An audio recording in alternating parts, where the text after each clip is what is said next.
Salut à tous, c'est Pangdash et bienvenue sur cette vidéo qui aujourd'hui va parler de faits, va parler d'interprétation.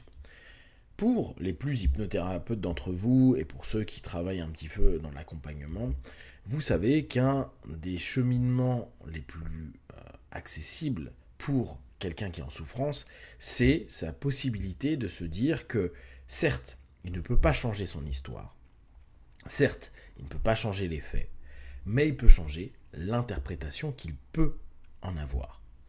Et le travail d'accompagnement a souvent cet angle-là. Ce que tu as vécu a été vécu.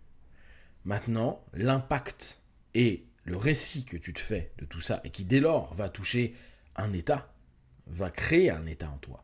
Un état physique, psychique, émotionnel, intellectuel, et automatiquement un comportement, peut être travaillé, réinterpréter. En somme, au fur et à mesure, on va proposer, dans le cadre qu'il avait à un moment T, de nouvelles options pour qu'il puisse, lui, neutraliser les options qu'il avait décidées et qui lui font du mal. C'est-à-dire le récit et l'interprétation de ce qu'il a vécu à un moment donné, à un âge donné par rapport à une capacité cognitive et comportementale, eh bien, à temps plus X, on va lui proposer la possibilité de se rendre compte qu'il n'est plus cette personne-là et que ce qui se raconte aujourd'hui n'est plus du tout ce qui est ou a été dans les faits.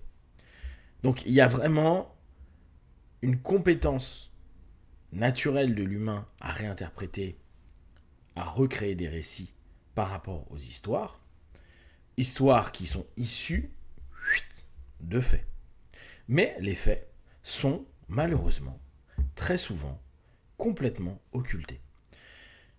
Je m'amusais à regarder des études concernant justement la viabilité des faits, ou en tout cas des échanges qu'il va y avoir sur des faits, en général en politique, et on se rend compte, donc il y avait une étude de la Gazette de Harvard qui expliquait que en politique et dans tous les principes idéologiques, un même fait, interprété par des personnes avec des opinions politiques différentes, va être complètement différent. Et ils vont réussir à ramener le fait par rapport à ce qui les intéresse comme argument.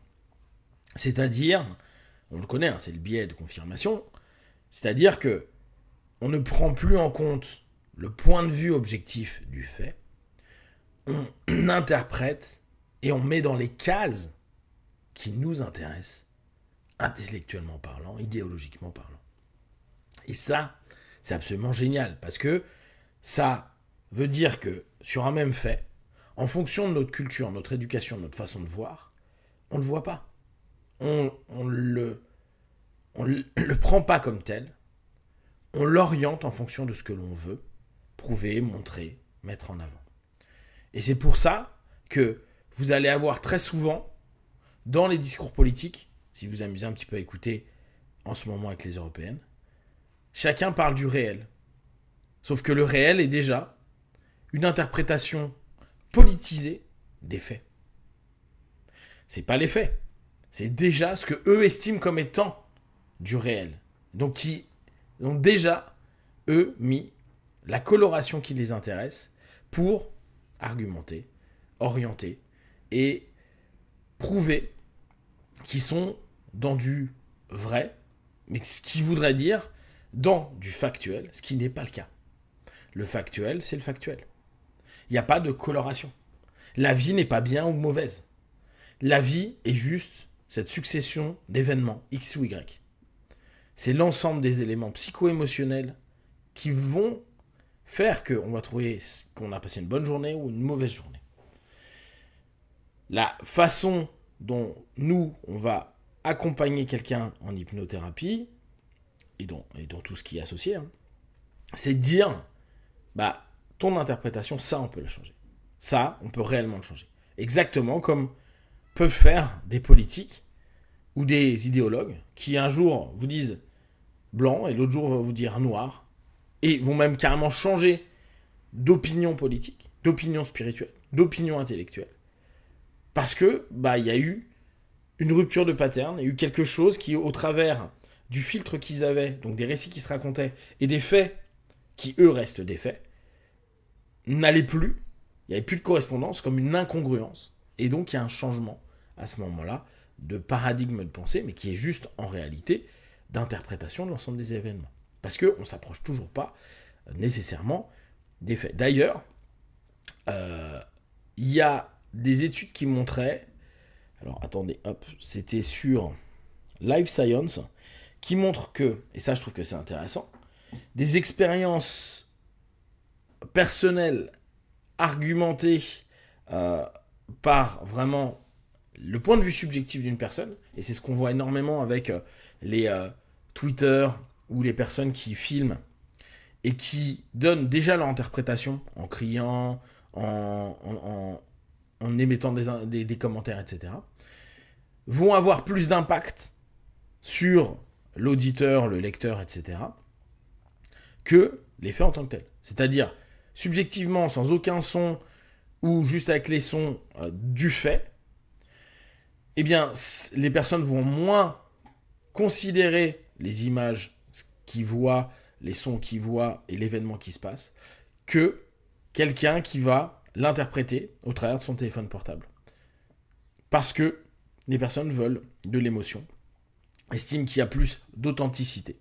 Et c'est pour ça que dans les médias, on voit énormément maintenant d'éléments qui viennent du badaud qui était là, qui a pris son téléphone, et l'ensemble de l'ambiance psycho-émotionnelle qu'il y a à cet instant-là, plutôt que la réalité des faits. Et on sait à quel point on peut rapidement, quand on ne connaît pas une situation, quand on n'a pas vu le début, pas vu le milieu ou pas vu la fin, déjà faire tout un récit qui va être un récit qu'on va communiquer aux personnes autour de nous qui ont aussi peu d'informations que nous. Donc cet élément-là, il est hyper important, sachant que ma réflexion, elle était partie d'une stat qui avait été donnée dans une émission où il disait qu'à peu près 13% du temps d'antenne des chaînes d'infos était basé réellement sur les faits, que le reste c'était que des moments d'interprétation. C'est-à-dire qu'on s'en fout réellement des faits. Ce qui intéresse les gens et qui remplit du temps, c'est les opinions et les façons de percevoir et d'interpréter les choses. Mais absolument pas le fait en tant que tel. Ce qui rend d'autant plus difficile les échanges avec beaucoup de personnes, et on revient nous dans ce qui nous intéresse avec nous-mêmes, c'est de s'enfermer dans le fait de croire que ce que l'on perçoit, et donc qu'on a filtré avec l'ensemble des émotions, pensées, réflexions, culture, soit le réel, soit juste, alors que ça ne reste qu'une façon ou une autre de percevoir les informations d'un fait. À nous, petit à petit, de revenir régulièrement sur c'est quoi les faits. Pas ce que j'en pense, pas ce que j'en ressens, pas ce que je prétends que ce soit, mais réellement, c'est quoi les faits. Se créer ce recadrage sur les faits. Donc, arrêter le self-talk dont on a déjà parlé, sur le blablabla de ce qui est en train de se passer ou ce qui s'est passé, et ne revenir que sur ce qu'il y a de plus pur dans l'événement, va dès lors nous permettre de stopper ce self-talk et d'être dans un rapport décisionnaire, de dire, ok, quelle autre option je peux avoir, quel autre filtre je peux prendre, en gros, quel autre biais je vais pouvoir utiliser pour potentiellement voir les choses, donc vivre les choses différemment. Gardez en tête que nos vies peuvent être complètement différentes en vivant exactement les mêmes faits, simplement en interprétant les événements de nos vies différemment. Si vous avez des questions et des remarques, partagez sur Facebook, YouTube, j'y répondrai le plus rapidement possible. Comme d'habitude, de tout ce que je propose, ne prenez que ce qui est bon et juste pour vous tester, observer, analyser et concluez. Be one. Ciao.